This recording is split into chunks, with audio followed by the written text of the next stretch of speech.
Come in. Welcome. I'm E.G. Marshall. For 3/4 of a century, from 1765 to 1840, the most widely read and popular form of novel in English was the Gothic novel.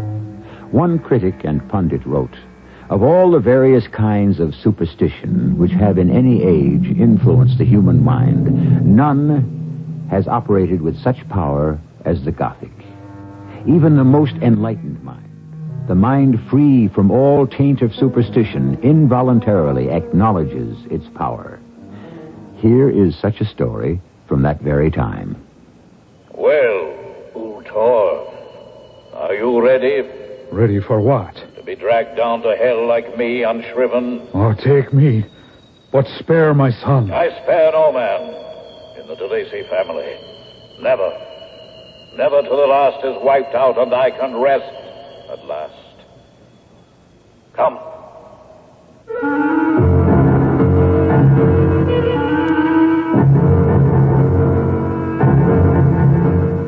Our mystery drama, The Man with the Claret Mark, was especially adapted from the classic story of J.S. Le Fanu for the Mystery Theater by Ian Martin and stars Teri Keane. It is sponsored in part by True Value Hardware Stores. I'll be back shortly with Act One. Case number 37, The Strange Feeling. Vince Austin was an ordinary guy. I watched him drive up to the restaurant in a new 1979 Olds Cutlass salon. But today, something was different.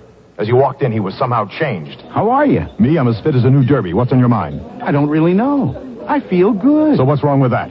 Well, I just drove over here, and you won't believe it, but I think I feel good because of my new Cutlass salon. I looked at Vince. He was serious. Then I had an idea.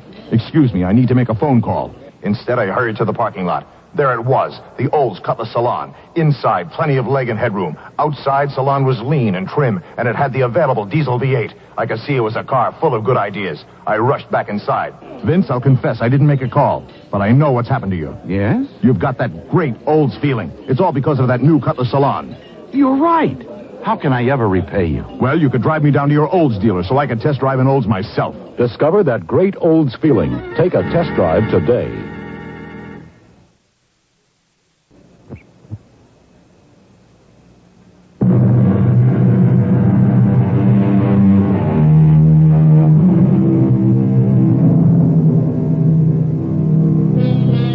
Midway up the wild and tumbled glen of Capricolin stood a massive and forbidding Anglo-Irish castle. From the time of Henry VIII, it had belonged to a family named DeLacy, once English, but eventually naturalized Irishmen.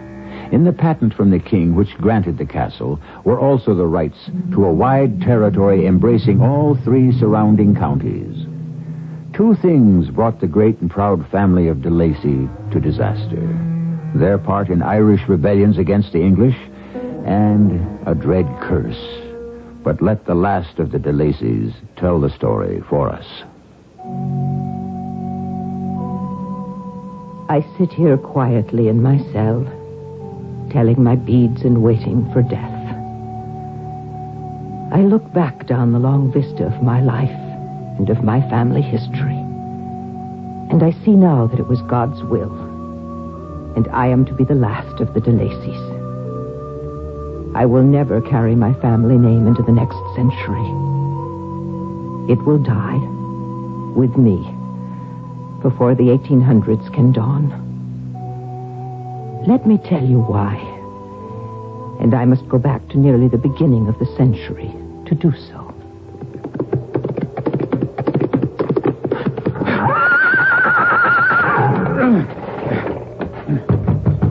What o'er the castle? Open up in heaven's name, Larry. Who's trying to knock the door from its hinges? Your master, you dim-witted rogue. Sir Ulter DeLacy. Who else, then? Oh, let me in. Or you gone over to the English, too? Sure, forgive me, my lord. I thought you were far off in the east, driving the English through Dublin and into the Irish Sea. I would I were. But our cause is in defeat, Larry.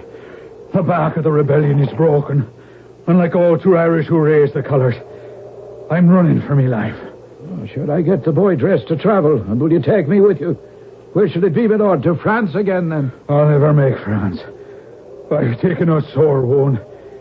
Any further travels I make will not be in this world, but the next. Oh, no. Sure, lean on me, my lord, and I'd get you to the bed and then fetch the doctor. The priest would be more to the matter. I'll fetch him too, sir. Is Brian abed yet? Well, of course, Lord. Sure, it's nigh midnight. Where else would a boy in of 12 be but in bed? I hope I don't have to wake him to say goodbye. This was my grandfather, and that boy of 12 was to be my father.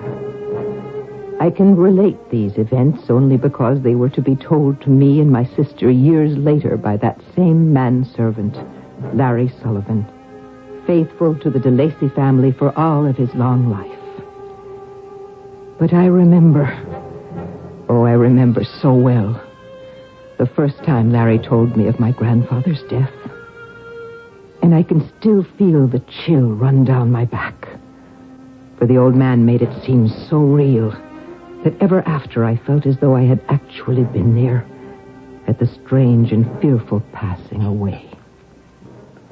Fill it up, Larry boy. Fill up the glass. Oh, yes, master, I would. But then, let me see to your wound. No, she's plugged well enough and bound fast. But perhaps I could ease your pain. Let the brandy see to that. And the doctor, if he gets here fast enough. What about the priest? Oh, he's sent for and warned to come post-haste. Well, he'd better... we have things to do.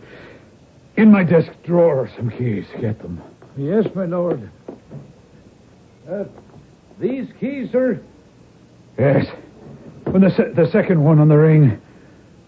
The silver inlay. Go to the armoire and open it. Yes, sir.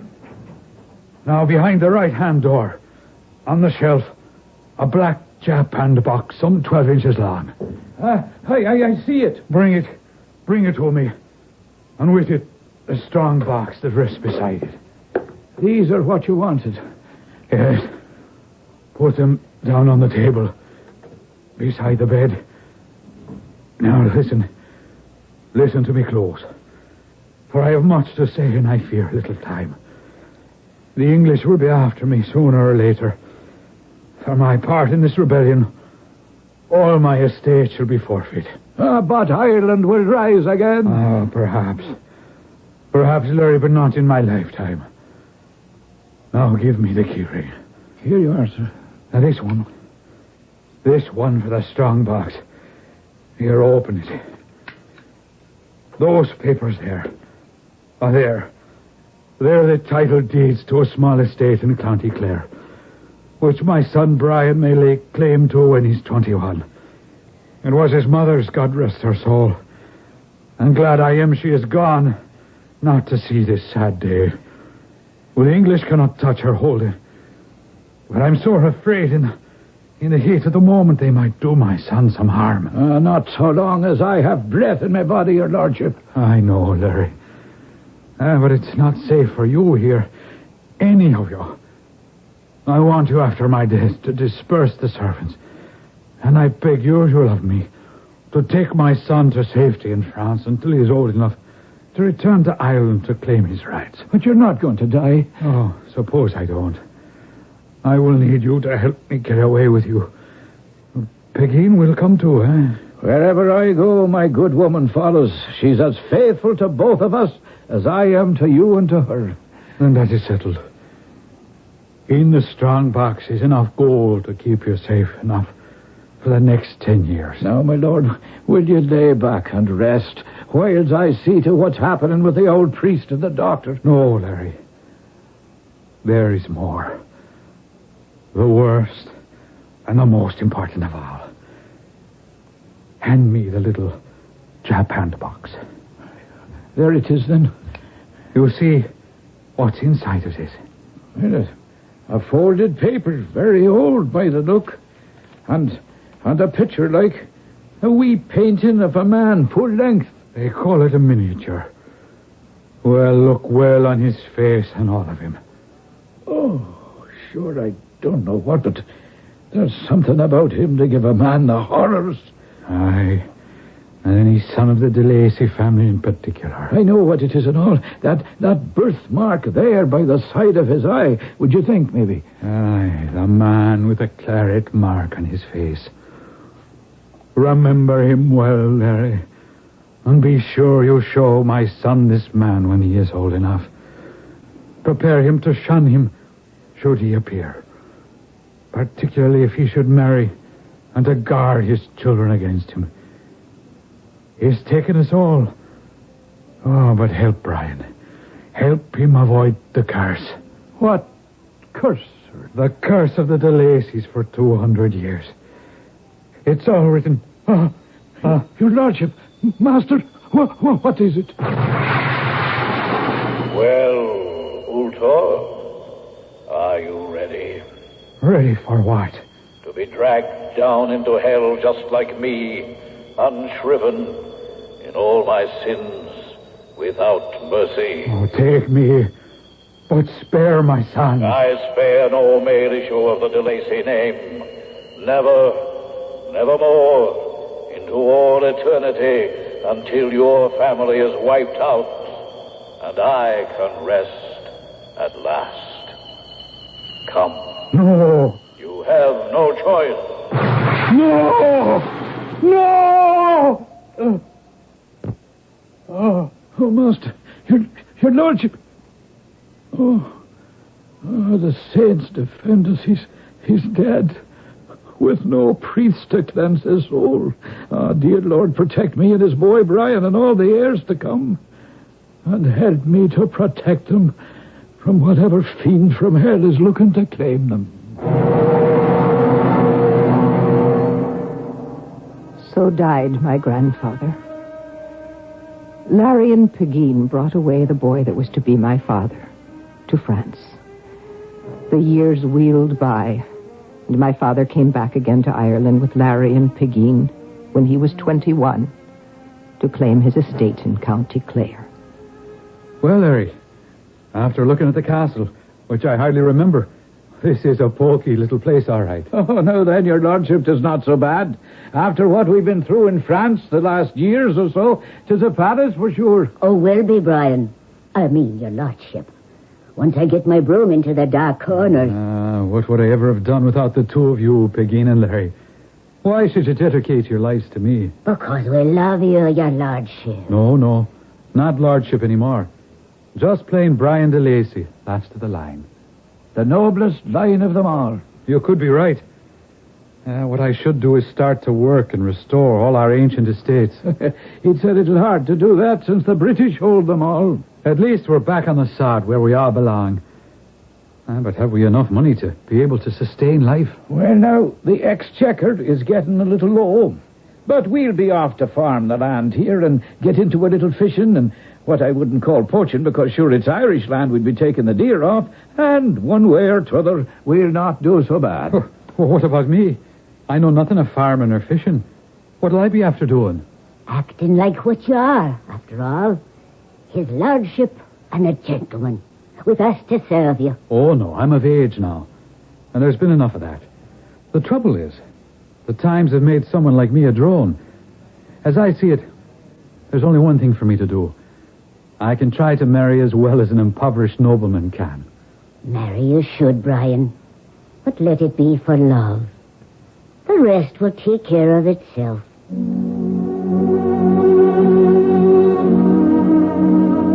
Let us say this one thing for my father. He followed Larry and Pegeen's advice. The lady he married, my mother, was the daughter of another Jacobite family who had lost their estates to the British. But I know he did not marry her out of political persuasion. Only because he wanted it. And so did she. From their union, Una, my younger sister, and I, Agnes, were born. And there would have been many more out of love, I know, if a dreadful croup had not taken my beloved mother with little warning. Then, another shadow I knew nothing of had been drawn over his marriage unwillingly by that faithful servant of the DeLacy family, Larry Sullivan. Yes, come. Larry, what keeps you up so late? You'll forgive me the liberty, Master DeLacy, if I speak to you frankly. I have a heavy duty to perform. I don't understand. Well, this black box will make all clear, sir. Oh, it's a handsome box. Japan lacquered. What does it contain? As to that, my dear beloved boy, you must judge for yourself. Have you ever seen this man? No. I ever hope to. Who is he? To me, he's the man with the Claret Mark on his face. That's all I know of him, except what your father told me. What did my father say? To remember him, and to help you avoid any sight of him if he should ever pass your way. I think by instinct I should do that for myself if he crossed my path. Your father also enjoined me to help guard your children, should you have any, against him, to avoid the curse. What curse? The curse of the DeLacy's. I believe you would find it all explained in this old manuscript which is lying in the box. How long have you had this miniature in the box, Larry? Oh, nearly 10 years, ever since your father died. And he left it, God rest his soul, to my keeping. And no one else has ever read this since my father, Ultor DeLacy, placed it in your care? No single one. I keep my faith and my promise. The secret lies with you, Brian, my lord. And with all the DeLacy's who've gone before. Heaven defend me. I can only hope I'm helping to spare you the curse, instead of bringing it down on your head.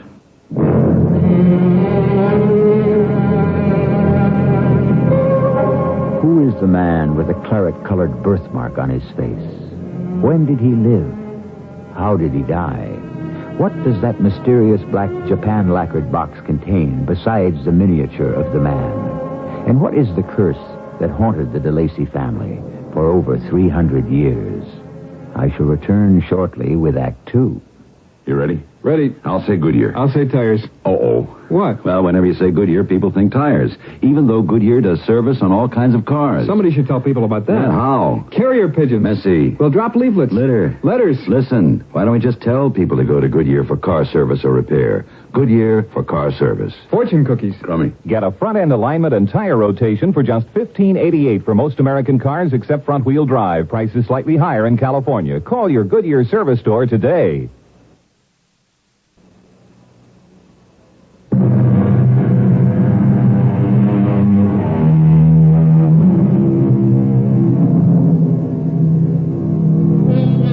Whatever Brian DeLacy read from the paper in the japanned box, he did not divulge its contents. And the two daughters his wife had given him grew up.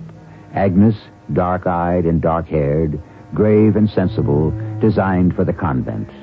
And Una, with large eyes, long and beautiful golden hair, and the infectious and mischievous laugh, whom her father hoped to mate as nobly as her high blood and splendid spirit seemed to promise. But for that, she needed a dowry, and that led Brian DeLacy to stake everything on a wild gamble in a cause close to his heart.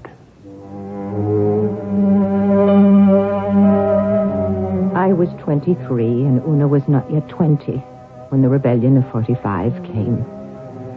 My father, Brian, romantically and daringly casting his lot on the lost cause, was one of the few Irishmen implicated treasonably. With warrants out against him once again, history was repeating itself as he returned in a mad, headlong rush of despair one night, much as his father had 30 years before. Oh, Brian, boy, what is it? Disaster, Larry. The rebellion is crushed. There are warrants out for my arrest, and I'll have to flee the country. Do we all go with you? Oh, no, I can't afford to take you. I'll have to work my passage across to leave you all the money I can. Now tell me, where are the girls? Inside with Keane. Will the estate be forfeit, then? No doubt. I'll leave you every penny I can, but say to the horse, I must ride as soon as I can. Give me only time to bid my fair ones goodbye.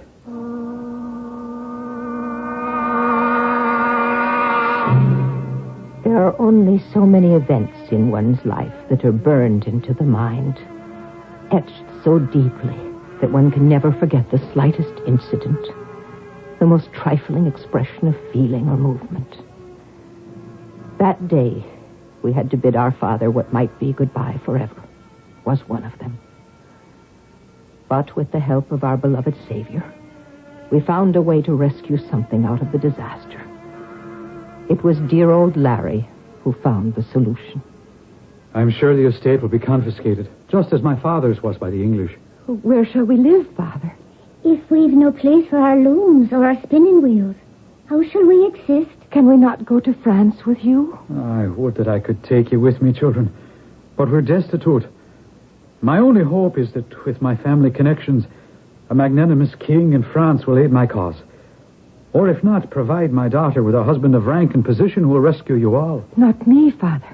No, my gentle Agnes. I know you are destined for the convent. I speak of Una. I'd rather see my French lover first before I decide on him. As for now, I am more concerned about what will happen to my little Kerry cow. If you'd forgive me a word, I have a notion, do you see, of where we might all go until fortune turns its smile on us again. Where, Larry? Where? To Cappercullen Castle. The ancestral home. But it's no longer ours. The English took it away from our grandfather. Sure, you're right, Lady Una. But the way it is, 'tis no longer anyone's. What do you mean? Well, remember, if you will, where it stands at the top of that precipitous glen, half buried in the wild forest. Oh, it is inaccessible enough by truth, which was why it was built. And what saved it from being destroyed. But was it not beautiful? Why would no one want to live there? Because, saving your grace, it is too remote. Now, I've had to range far afield to keep us supplied with food. And many's the time I've spent a night at the castle. Admitting that the castle is not in complete ruin, how could you expect to find lodging there? Oh, trust someone from below stairs, my lord. I can think of certain apartments where we could lodge well, and more than that, safely through these turbulent times, till your lordship can restore his fortune and position here. In Ireland, I doubt if I can restore my heritage. But in France, at least, I can find some secure future for my daughters. And for such faithful friends as you and Peggy, Larry. Then fly, Father, while you're still safe. And let us handle ourselves. With Larry's help, I'm sure we shall do very well. The one in most danger now is you, Father. Look to yourself first. I am sure we shall fare well at the castle. Look, you. Should anyone surprise us there, we can chase them fast. How? I would say to them right out, do you know who I am? Who flits through this haunted castle? I am the fairy Una. And my sister is the Lady Greyveil. If I'm to be part of this, I must be one of the ghosts of the castle, too. And so you shall be. Well, we shall meet again. When I have the power to set us free. My father left for France, and on the heels of his leaving, with Larry organizing it all, we commenced the secret move to the castle.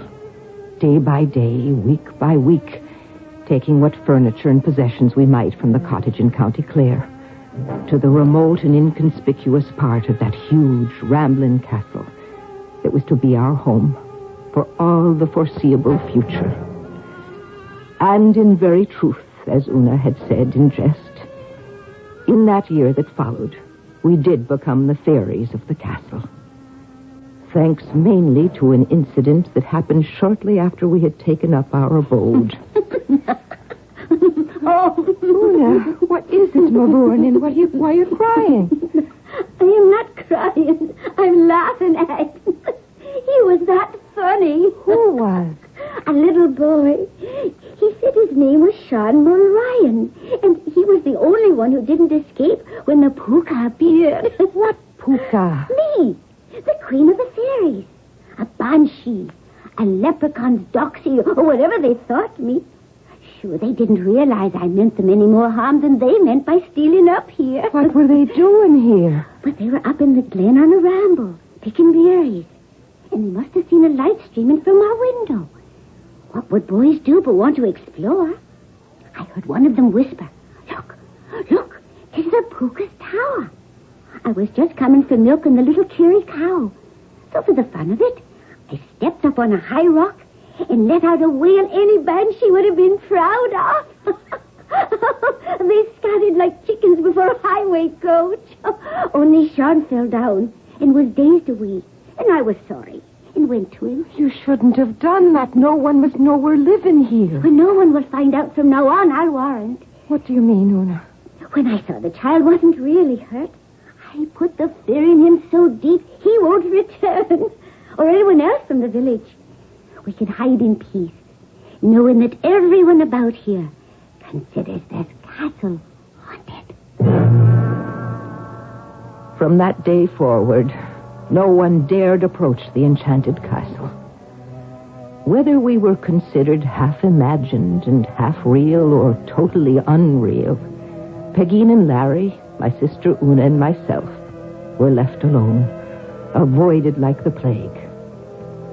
But as the months passed, no matter how gay she kept her appearance, I could see that Una chafed for more, and I prayed for deliverance from our exile. Poor Una. She little knew how that would come. Larry, where are you, man? What is it at all, Peggy? Go get your gun. We'll hustle the young ladies into the hiding place. There's a stranger on horseback coming up the path to the castle. What kind of stranger? I don't know. A gentleman by the looks, with a long coat bundled against the cold, and a wide hat pulled low. Show me where. Here, come by this window by the door. See, yonder, coming round the briars. You're not going to shoot him. If I see a certain mark on his face, I'd drop him like a stone. What sort of mark? A Claret birthmark. What's got into you, Larry? You can't murder a man in cold blood. This one I can, if it's him at all. You'd only start up trouble for all of us. It's better that we hide. There'll be no hiding from this one. What are you talking about, man? That's not for you to know. But, besides, we have no worries. Open the door while I put away the gun, Peggy. You're going to let this man in? Why not? Now go tell the young ladies their father has come home. What a joyful reunion it was, and the dinner table rang with laughter and relief. For it seemed at last our life was to begin again, and under better circumstances than we could have hoped for. Especially for Una. For good as the news was that we were all to leave for France within the month, the best news of all was a special offer my father had brought to her. It's marvelous to know that we are going. I can't wait to get to Paris and see all the sights. Including the young man whose picture I showed you. Oh, we'll see. Is he really as handsome as the artist has painted him? In my opinion, more so in person. But I admire him more for his mind, his humor, and of course for his rank and position. Well, he is well to look upon. But has he really asked for my hand? Indeed he has. His Majesty the King looks very favorably on the alliance. But we haven't heard from you yet. How can he know he would like me? I showed him a miniature of you, and he fell in love immediately. Well, darling, what do you say? Oh, Da. Just that I'm so happy to see you and know we're all to be safe again that I can't think of anything else for the moment. Now, there's a good lass. No tears, even of happiness.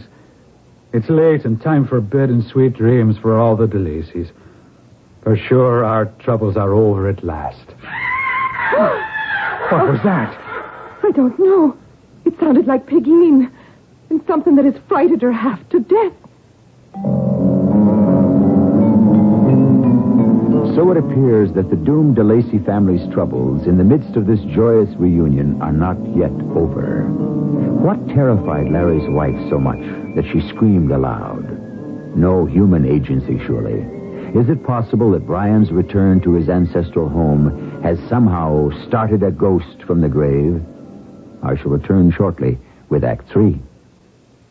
Before you start an improvement on your home, you should improve your workshop by adding the tools you'll need to do the job well. Hi, Pat Summerall to tell you True Value Hardware stores offer a complete selection of their exclusive master mechanic tools, like carbide-tipped circular saw blades for cutting wood, plastic, masonite, and more. Get a 7-inch blade for just $5.95. True Value Hardware stores also offer a 15-piece Master Mechanic drill bit set with 14 steel bits sized from 1/16 to 1/2 inch, plus a center punch in a sturdy case for just $14.95. So before you start an improvement on your home, improve your workshop with quality Master Mechanic tools exclusively from participating True Value Hardware stores and home centers. Value Hardware, it's more than just a name. It's a way of doing business that means True Value.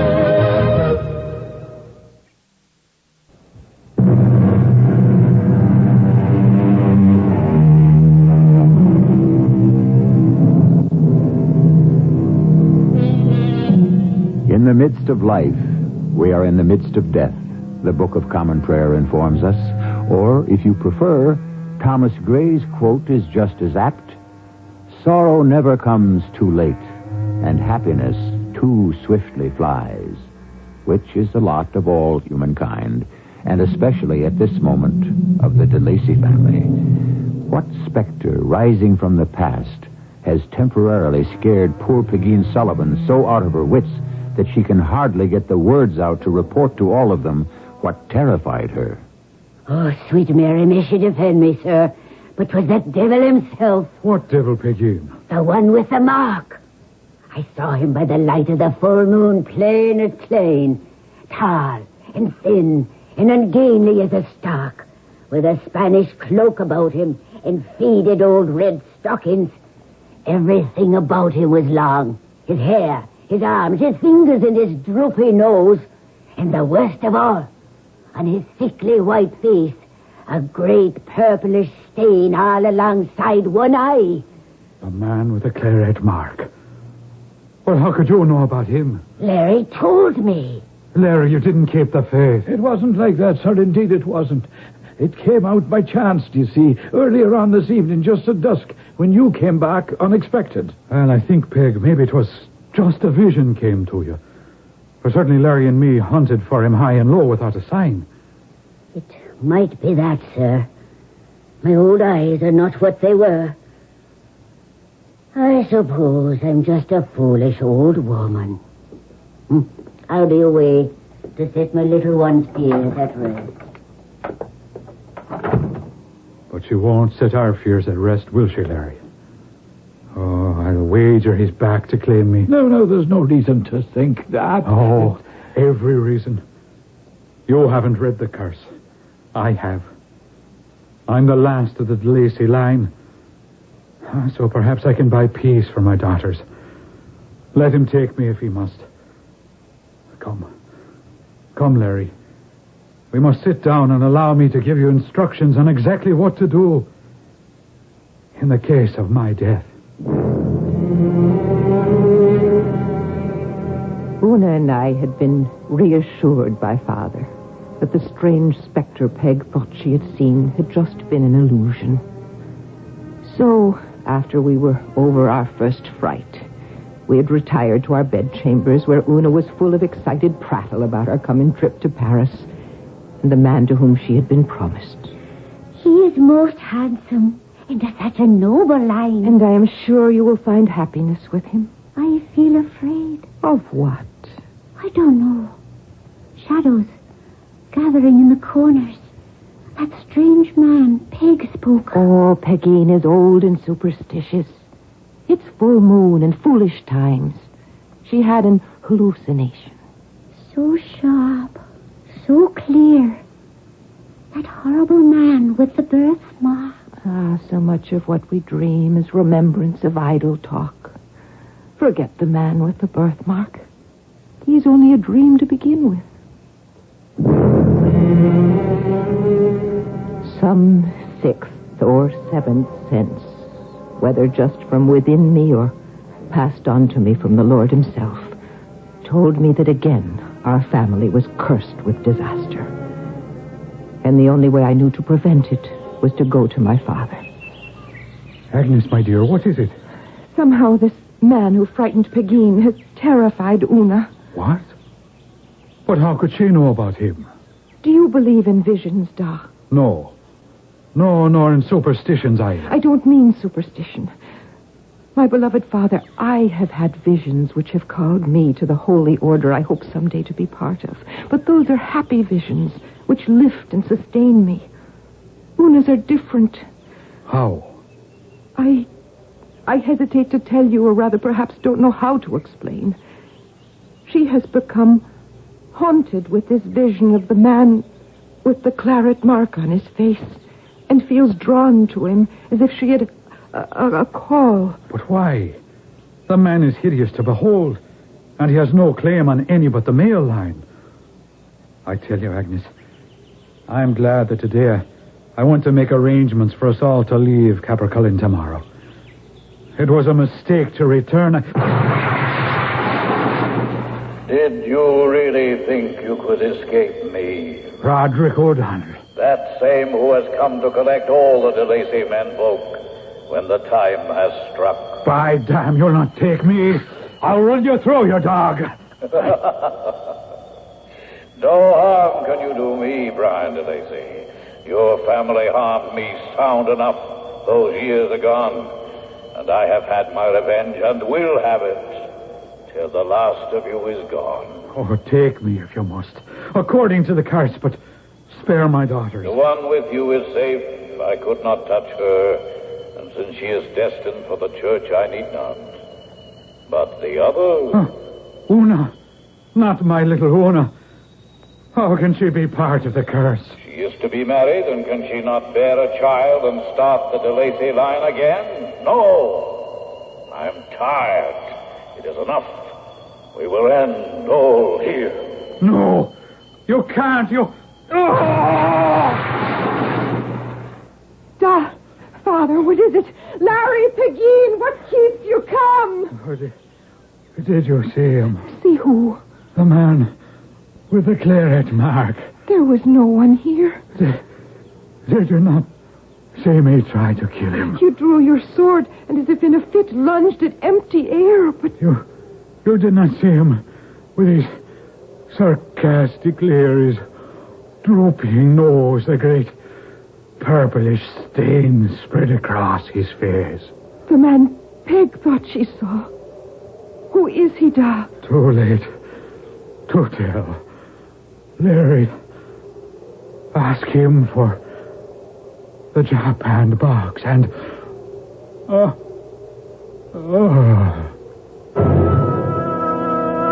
My beloved father slumped in my arms, lying on the pathway where he had fallen after his strange seizure.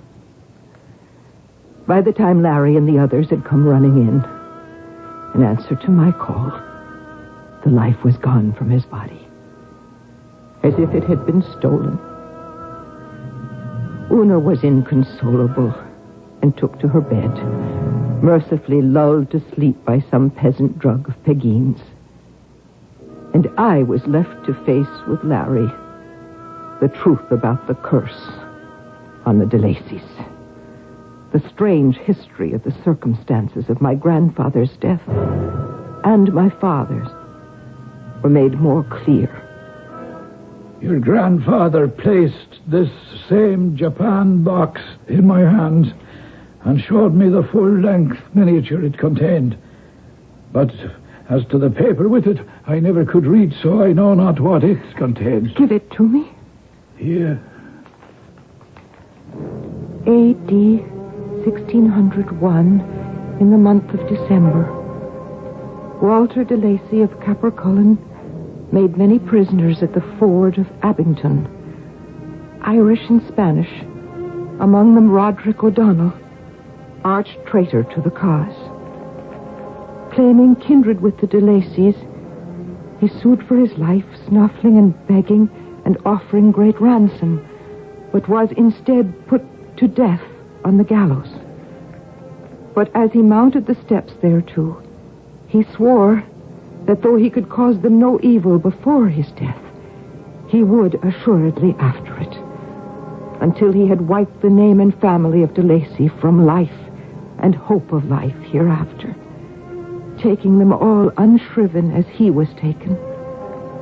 Look well on this representation of him, all DeLacy's, and avoid him like the blackest plague.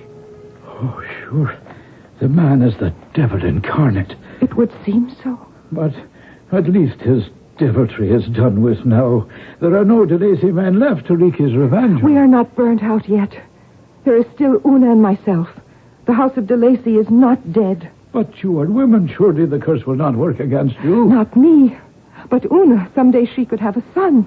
Oh, and then how can we protect her? Take her away from this fateful castle before it is too late. I'm afraid of the night. I think we should leave here this evening, on foot if necessary, before it is too late. That's Peg. Where is she? With the Lady Una. Then quickly, let's go. Hush, then, now, my warning. Tell us, where is Una? She's gone. Carried away. By whom? How? Where? Sure, your ladyship, I wouldn't know where at all, or even how. But it was by that same terrible man I saw on the path just at dusk. But where did he take her? We came up the stairs and no one passed us. By the window there. It's open. The window? We're high in the castle. Outside that window there's a drop of 50 feet at least. Keane, think. What happened? I was sitting here by my little Una's bed, and I thought she was sound asleep. Maybe just for a moment I nodded off, but I came awake with a rush when the window blew in. All right, milady DeLacy, you're the last to go. Who are you? The man your family wronged. The man who swore revenge on all your line. The man who took your father, your grandfather, and all your sires before you. But what do you want of me? I cannot carry on the family name. You can bear children to carry it. I will not go with you. You must, or I will haunt you through all eternity. Where do my father and all my forefathers sleep? In purgatory. And if I go with you? Then all of us can find the sanctuary of the grave. Then, for their sakes, and to atone for my family, take me. And through the windows came the man with the mark on his face. He crossed to the bed and lifted my little mistress, and carrying her, stepped out the window and was gone. And you didn't try to stop him. Larry, as God is my witness, I was turned to stone. No matter how I struggled, I couldn't move. And this man, he said nothing? All that I heard was when he turned at the window. And what did he say? He said, "Here ends the curse. From now on, all is peace."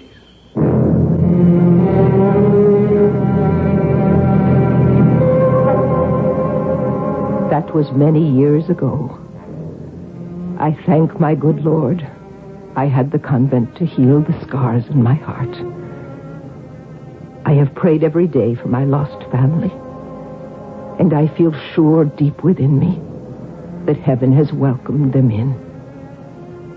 But for all my piety, I could say no prayer for the other. I am assured, though I hope I may never see him, that one of the denizens of hell at its deepest level must be the man with the Claret Mark.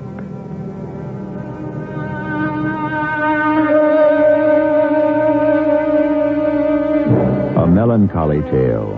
But then I must remind you once again that if you knock at my door and I open it to greet you, although you are welcome, I cannot always promise my story for you will be of happiness. I weave the fabric of the world with my tales, and the colors must be contrasting to make the fabric interesting. I shall be back shortly.